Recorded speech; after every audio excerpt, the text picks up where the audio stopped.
Did Vatican II break with other councils in regards to religious freedom and the death penalty? When they refer to religious freedom, they're referring to a document called Dignitatis Humanae, a document that I've spent many years studying.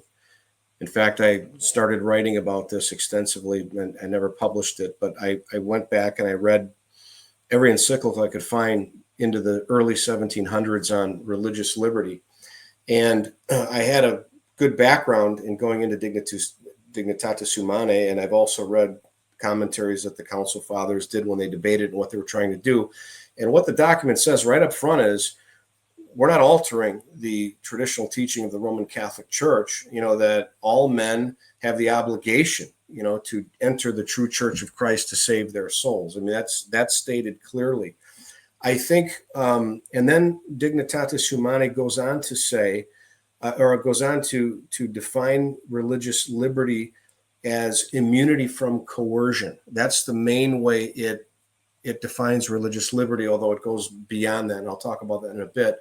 But that is also a completely Catholic doctrine, that man cannot be forced to accept the Catholic faith against his will or forced to worship in any way against his will. That goes back to the early church. St. Augustine wrote about this in the 4th century. So far, so good. Dignitatis Humanae is affirming Catholic teaching. Where I think there's a development is when I read all these older teachings, the popes were generally, referring to Catholic states or where there were a majority of Catholics, in which case, the popes were focused on preserving what existed, that is the Catholic faith. And to the extent that there were heretics, they would encourage the secular authorities to drive them out. Okay. Mm-hmm. That's what you do in a Catholic state to protect the Catholic community. Now, with the Second Vatican Council, we don't live in a Catholic state. We live in a very secular state. There are all kinds of different religions, not just in the United States, but throughout the world.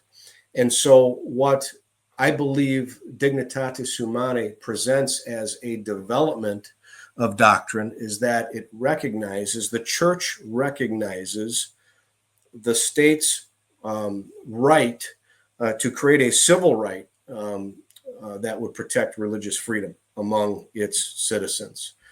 And I think that is a development. I think it's a legitimate development. And if you read Dignitatis Humanae, especially in number 4, that's what the church says. The church is acknowledging